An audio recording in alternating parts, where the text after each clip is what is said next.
नमस्कार कृषी बांधवांनो, मी कुमारी स्नेहल भीमराव जायभाये, कृषी महाविद्यालय पुणे येथील चतुर्थ वर्ष विद्यार्थिनी आज तुम्हाला जैविक खते प्रकल्पाअंतर्गत ॲझोटोबॅक्टर हे जैविक खत वापरण्याच्या योग्य पद्धतींबाबत काही माहिती सांगणार आहे।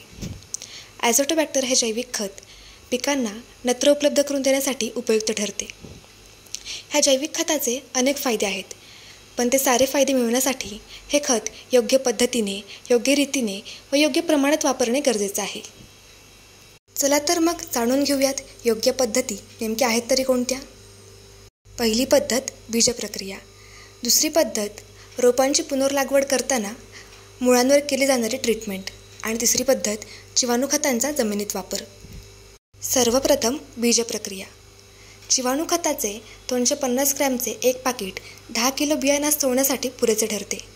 ॲझोटोबॅक्टर जीवाणू खत हे जेवढे बी पेरायचे असेल त्यास प्रमाणशीर पुरेल एवढे खत एका घमेल्यात घ्यावे। त्यात पुरेसे पाणी शिंपडावे व त्याचे घट्ट द्रावण तयार करून घ्यावे।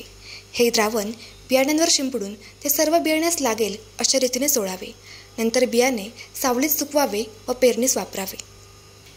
बियाण्यास बुरशीनाशके किंवा कीटकनाशके लावायची असल्यास अगोदर ती प्रक्रिया करून मगच ॲझोटोबॅक्टर जीवाणू खत लावावे। दुसरी पद्धत म्हणजे जीवाणू खताचे रोपांवर अंतरक्षीकरण। रोपांच्या पुनर्लागवडीकरिता 500 ग्रॅम ॲझोटोबॅक्टर जीवाणू खत 10 लिटर पाण्यामध्ये मिसळून द्रावण तयार करून घ्यावे व त्यामध्ये पुनर्लागण करण्यात येणारे रोपांची मुळे 3 ते 5 मिनिट बुडवून ठेवावीत व नंतर लगेचच रोपांची लागण करावी। तसेच फळबाग पिकांसाठी प्रति झाड 25 ग्रॅम ॲझोटोबॅक्टर जीवाणू खत शेणखतामध्ये मिसळून झाडाच्या आळ्यामध्ये पसरून माती आड करावे। तिसरी पद्धत म्हणजे जीवाणू खतांचा जमिनीत वापर। साधारण 20 ते 25 किलो चाळलेल्या मातीमध्ये जीवाणू खत मिसळून घ्यावे।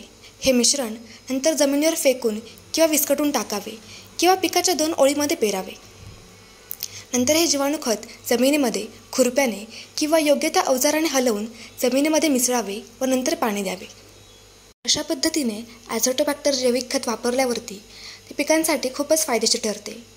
रासायनिक खतांची बचत होते 20 ते 25% व उत्पादनामध्ये वाढ होते 10 ते 15%। धन्यवाद।